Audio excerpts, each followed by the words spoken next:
Assalamualaikum warahmatullahi wabarakatuh. Waalaikumsalam warahmatullahi wabarakatuh.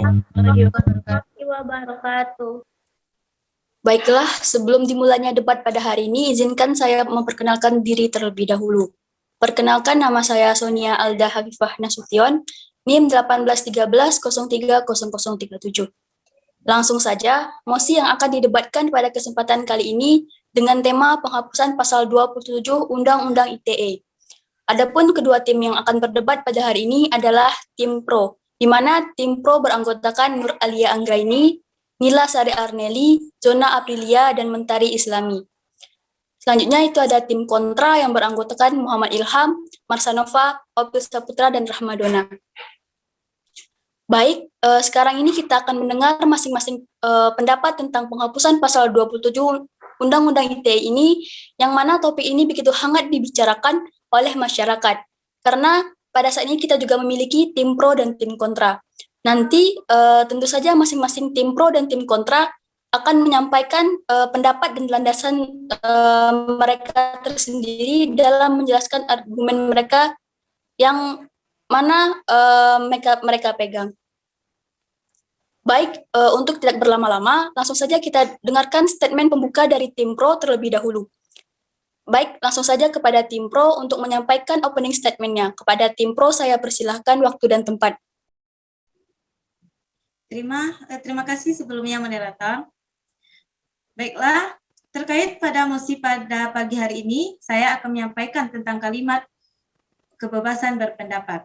Kebebasan berpendapat di muka umum dijamin dalam Pasal 28 Undang-Undang Dasar 1945 yang berbunyi, kemerdekaan berserikat dan berkumpul, mengeluarkan pikiran dengan lisan dan tulisan sebagainya ditetapkan dengan undang-undang. Kebebasan berpendapat dan berekspresi merupakan salah satu aspek pentingnya demokrasi. Dalam negara demokrasi adanya suatu perlindungan mengenai kebebasan berkumpul, mengemukakan pendapat dan diskusi terbuka. Sebagai negara dengan kedaulatan yang berada di tangan rakyat, maka perlindungan terhadap kebebasan berekspresi, kritik, berpendapat, dan sarana terhadap penyelenggaraan pemerintah. Salah satu universitas kebebasan diatur dalam pasal 19 DUHAM yang menyatakan setiap orang yang berhak atas kebebasan mempunyai dan mengeluarkan pendapat, dalam hal ini termasuk kebebasan menganut tanpa ada gangguan dan untuk mencari dan memelihara serta menyampaikan keterangan-keterangan dan pendapat dengan cara apapun dan dengan tidak memandang batas-batas. Dalam kemajuan zaman, teknologi informasi memiliki banyak manfaat, di antaranya memudahkan untuk komunikasi, penyebaran berita, pencarian data masa kini maupun masa sekarang, dalam kegiatan belajar mengajar. Tetapi, teknologi informasi juga menjadi pedang bermata dua. Selain memberikan kontribusi bagi kemajuan manusia, dan juga sarana efektif perbuatan melawan hukum. Mengenai hal itu, dibentuk Undang-Undang Nomor 11 Tahun 2008 tentang Informasi dan Transaksi Elektronik untuk pedoman dalam pemanfaatan teknologi informasi. Undang-Undang Nomor 11 Tahun 2008 kemudian direvisi dengan Undang-Undang Nomor 19 Tahun 2016 tentang perubahan atas Undang-Undang Nomor 11 Tahun 2008 tentang Informasi dan Transaksi Elektronik atau Undang-Undang ITE untuk menjamin pengakuan atas hak dan kebebasan orang lain sesuai koridor hukum yang ada. Mengenai beberapa pasal Undang-Undang ITE yang menimbulkan multi tafsir, salah satunya adalah pasal 27 yang di tengah-tengah masyarakat dikenal dengan pasal karet. Sekian dari saya kembalikan kepada moderator.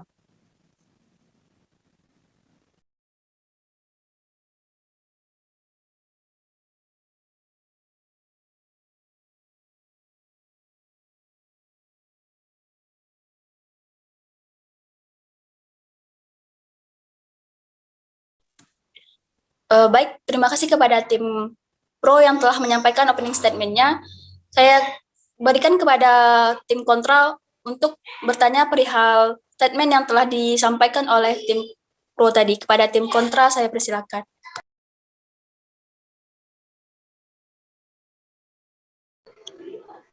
Izin bertanya, moderator. Dipersilakan. Terima kasih. Perkenalkan, nama saya Rahmadona, NIM 1813030017. Di sini saya ingin bertanya.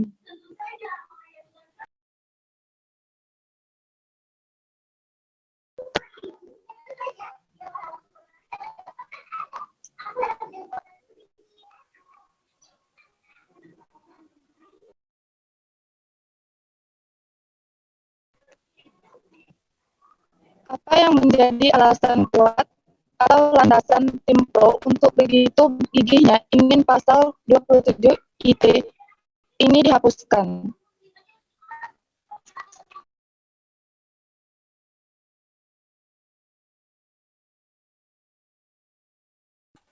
Baik, terima kasih kepada tim kontra yang telah melontarkan pertanyaan. Saya serahkan kepada tim pro untuk menjawab pertanyaan yang telah dilontarkan oleh tim kontra. Kepada tim pro, saya persilakan waktu dan tempat. Baik, terima kasih kepada moderator yang telah memberi kesempatan kepada saya.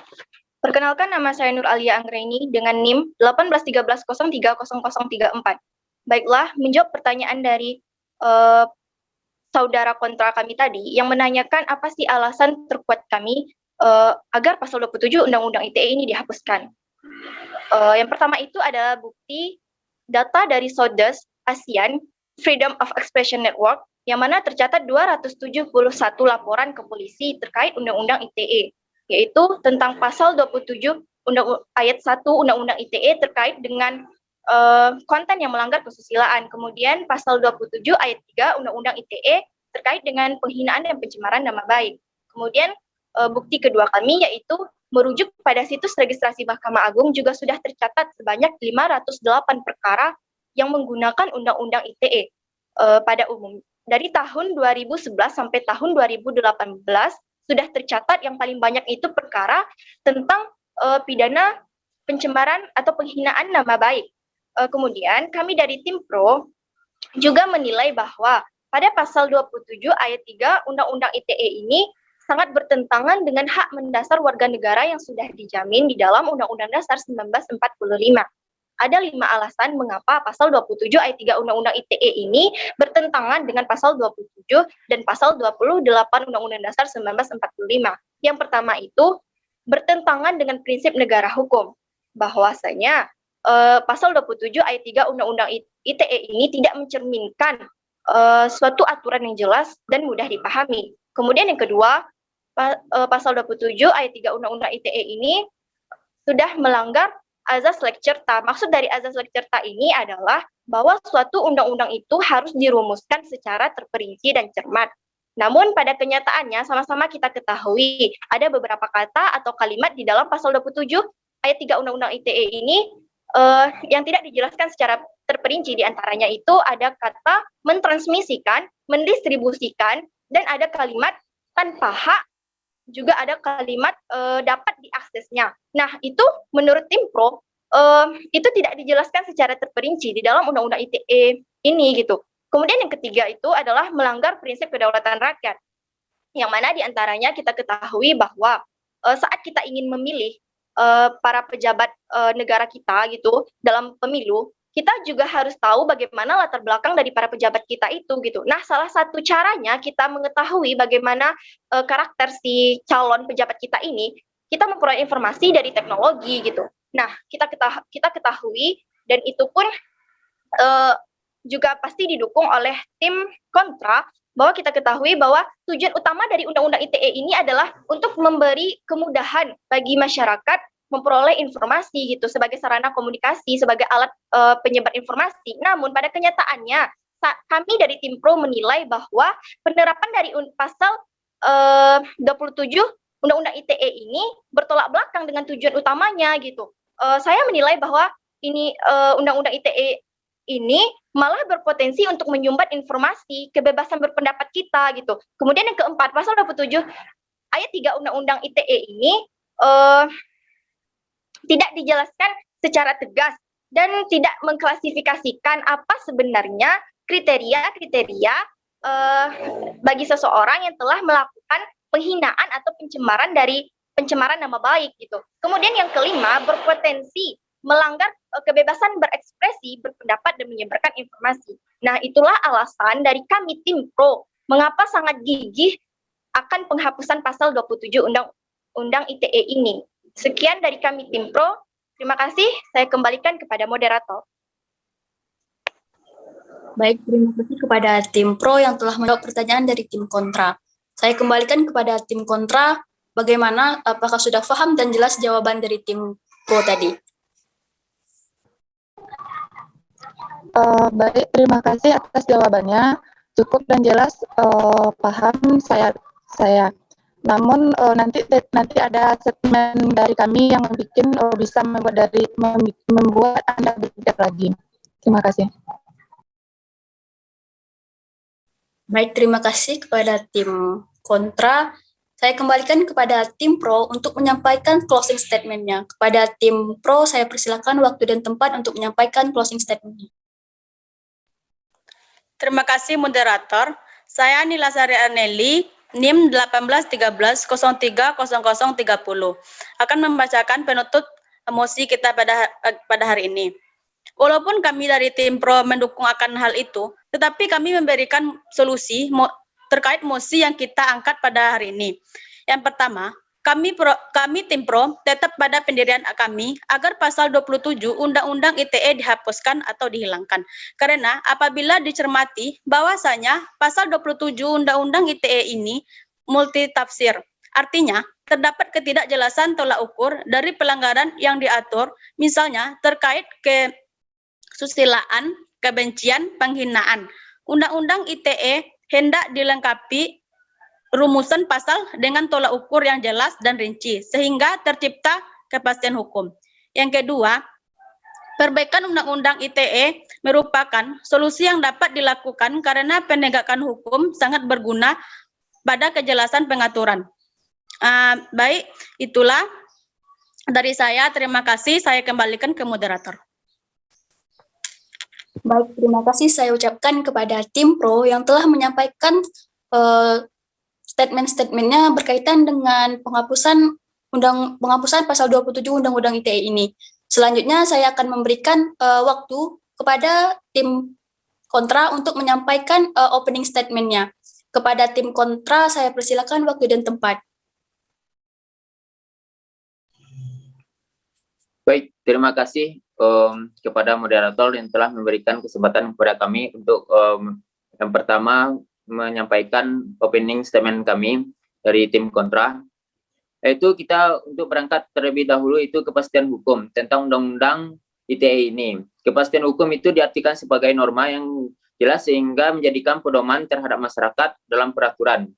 Pengertian kepastian hukum ini dimaknai bahwa kejelasan dan ketegasan terhadap melakukan suatu hukum dalam kebudayaan masyarakat. Kepastian hukum ini merupakan salah satu asas.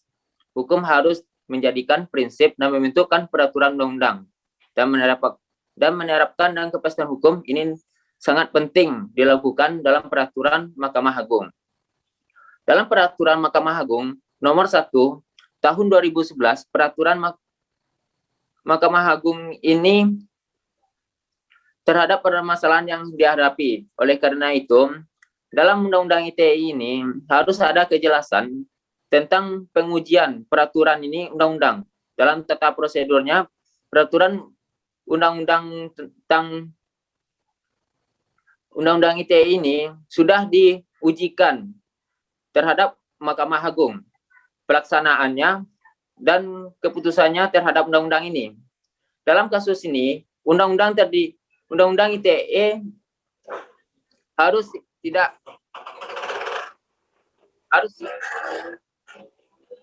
ada tindakan dengan begitu karena adanya dasar hukum kepastian hukum yang diberikan yang nyaman terhadap warga negaranya. Hasilnya, tujuannya untuk membuat suatu kebaikan dari niat awalnya pembentukan undang-undang ini untuk memastikan terhadap hak-hak manusia itu untuk terlindungi. Membentukan Undang-Undang ITE ini untuk menjaga ruang Indonesia supaya sehat, etikanya bersih, dan bermanfaat dan produktif karena adanya dunia maya. Dan tujuannya itu untuk adanya Undang-Undang ITE ini perlu kita lihat, yaitu yang pertama mencerdaskan kehidupan bangsa sebagai dari masyarakat informasi dunia. Yang kedua, mengembangkan perdagangan dan perekonomian nasional dalam rangka peningkatan kesejahteraan masyarakat. Yang ketiga, meningkatkan efektivitas dan efisien pelayanan yang publik. Yang keempat, pembukaan kesempatan seluas-luasnya kepada masyarakat untuk memajukan pemikiran kemampuan di bidang pembangunan dan manfaat teknologi ini, informasi seoptimal mungkin yang bertanggung jawab. Dari ulasan di atas, dapat kita simpulkan bahwa informasi itu sangat penting sekali di dunia masyarakat. Teknologi ini tentunya perlu rasa aman dan terkendali bagian hukumnya teknologi agar setiap orang memiliki rasa tanggung jawab yang semena-menanya tidak menggunakan informasi ini. Mungkin itu penyampaian dari tim kami. Terima kasih. Baik, terima kasih kepada tim kontra yang telah menyampaikan opening statement-nya. Baik, saya berikan waktu kepada tim pro untuk mempertanyakan perihal opening statement yang telah disampaikan oleh tim kontra tadi. Kepada tim pro, saya persilakan. Izin bertanya, moderator. Baik, dipersilakan. Baik, terima kasih. Saya Mentari Islami NIM 1813030024. Saya ingin bertanya, yaitu apa yang menjadi landasan bagi tim kontra untuk tetap mempertahankan pasal 27 Undang-Undang ITE tersebut. Padahal banyak terjadi di masyarakat kontra terhadap muncul aturan ini. Mohon dijelaskan.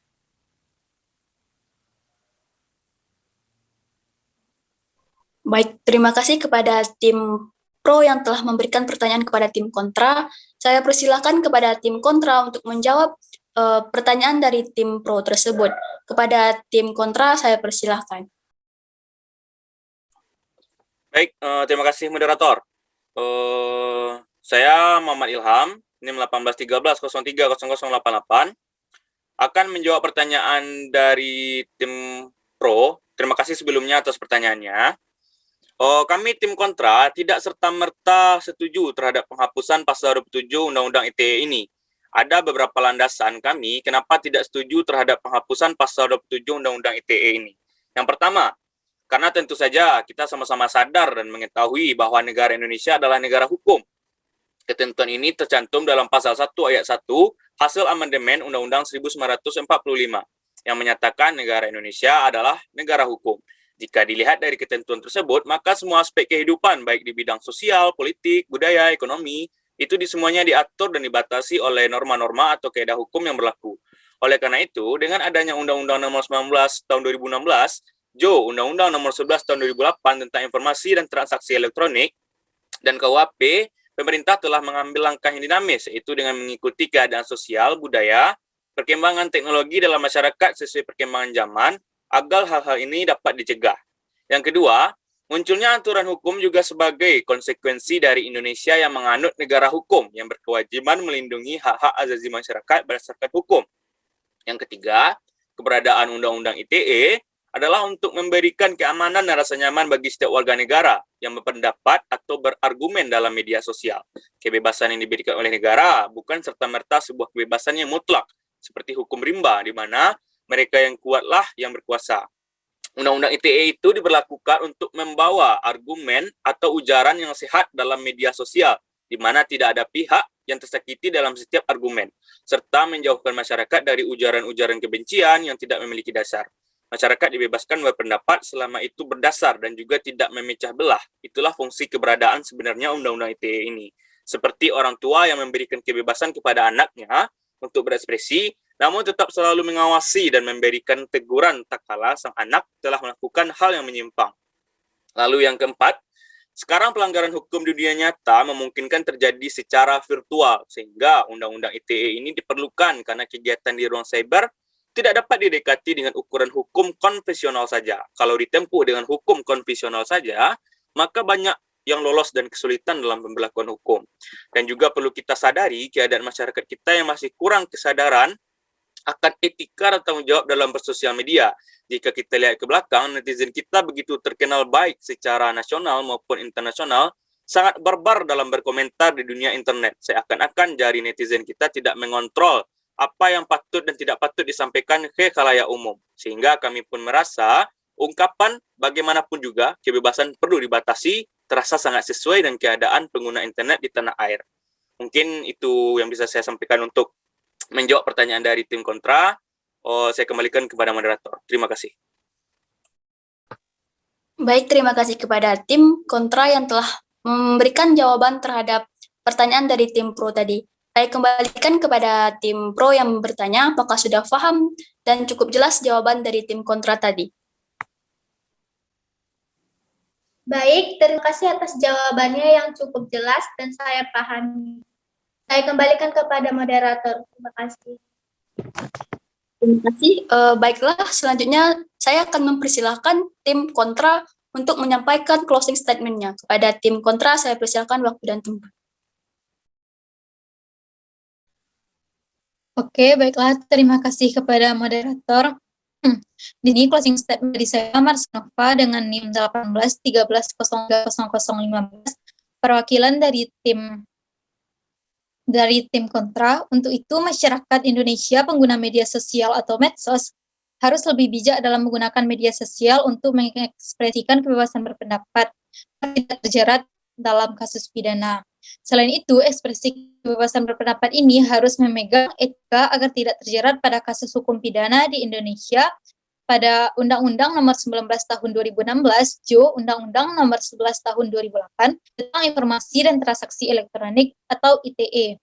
Karena sejatinya spirit dari Undang-Undang ITE ini seharusnya untuk menciptakan rasa aman bagi semua orang melalui media daring atau media sosial.